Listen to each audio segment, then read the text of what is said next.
It is one of nature's great transformations. When a monarch larva, a caterpillar, sheds its exoskeleton for the fourth and final time, it splits to reveal an emerald green chrysalis.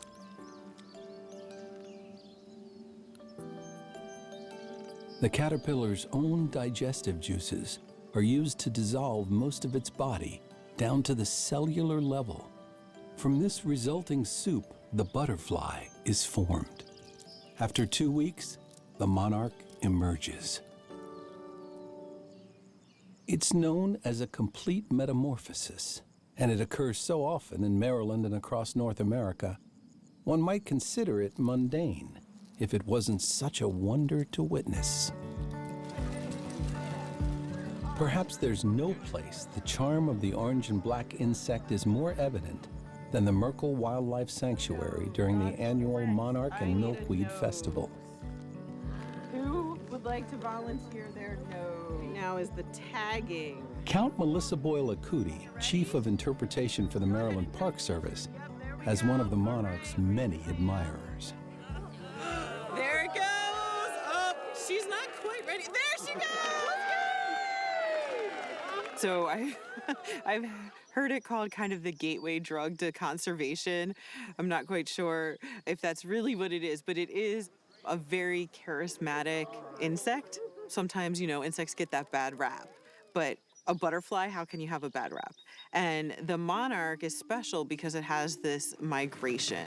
A 3,000-mile trip from one end of North America to the other, undertaken by a creature that weighs less than a paper clip. A fantastic journey, and the inspiration for this mid-September festival in Upper Marlboro.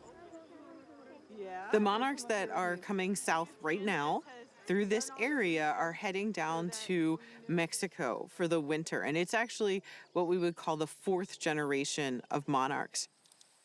Also known as the super generation, the fourth generation is born later and lives longer than the other generations.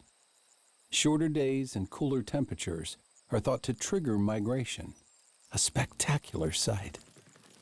Those monarchs in the spring will come a little bit north and lay their eggs, and they will die after laying their eggs. And that next generation, we call that generation 2, would come a little further north, and that would continue on until the seasons change and they start moving south again. Much of what we know about their journey comes from these little dots. We are tagging monarchs today. These are the tags. They are these tiny little stickers. Each with a unique number placed on the underside of the hind wing so as not to interfere with flight. Monarch Watch is a database that keeps track of tagged butterflies and when and where they're found. So this is either a citizen science or a community science program, and everybody who wants to can order tags and get involved. Millions of eastern monarchs migrate each year, but their numbers have fallen in the past 2 decades. Jen Selfridge, an ecologist with the Maryland Department of Natural Resources, wants festival goers to develop an appreciation for monarchs, but also for the challenges they face.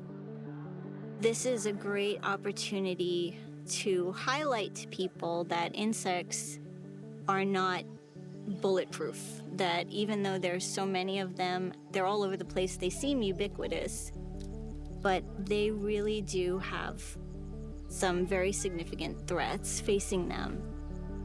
Threats like climate change, development, pesticides, and declining native plants.